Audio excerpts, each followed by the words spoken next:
Welcome back to the deep dive. Okay, so let's talk about that feeling. You know the one. You eat a sandwich, and an hour later you feel like you've just swallowed a balloon. And you start to wonder, is this just a bad reaction, or is it, something more serious? And that's exactly what we want to cut through today. We're going to clarify the difference between just feeling bad after bread and having an actual condition, using some great info from Blood Test UK. Right.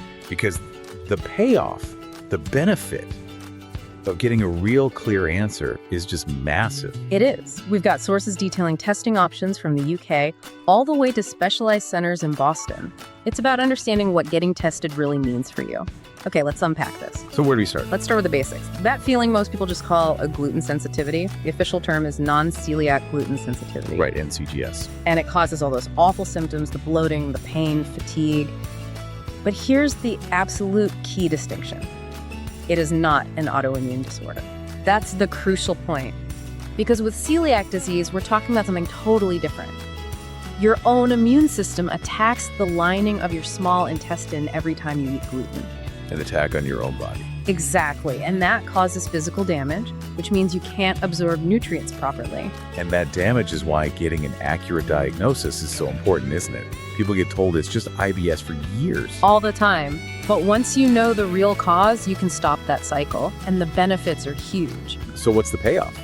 Well, you adopt a proper gluten-free diet, avoiding wheat, barley, rye, and people report feeling so much better. Less bloating, sure, but also way more energy. And that brain fog people talk about. That's a big one. Suddenly having that mental clarity back is a total game changer. So to get that clarity, you obviously need testing. We're talking blood tests, elimination diets, that sort of thing. Yeah, but there's a really critical detail here. This is the part everyone needs to hear. If you've already stopped eating gluten because it makes you feel sick, your blood test might come back negative.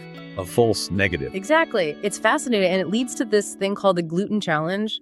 Your body has to be consuming gluten for the celiac antibodies to even show up in a test. Which sounds awful if gluten makes you sick. And you definitely need a doctor to help interpret all that. Absolutely. And this is where the localization really matters. The info from Blood Test UK makes it clear how this works over there.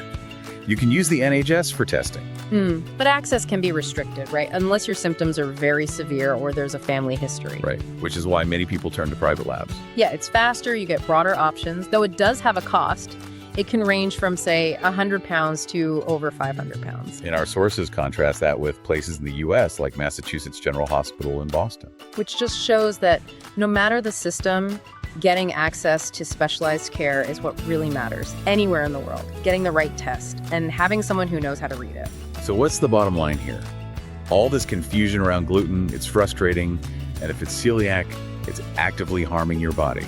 It is. Getting tested is the only real first step toward feeling better. It can genuinely improve your entire quality of life. It's a huge improvement. Which leaves a final provocative thought for you. Let's say you get diagnosed and you make that big dietary change. You're now cutting out major sources of fiber, of certain vitamins.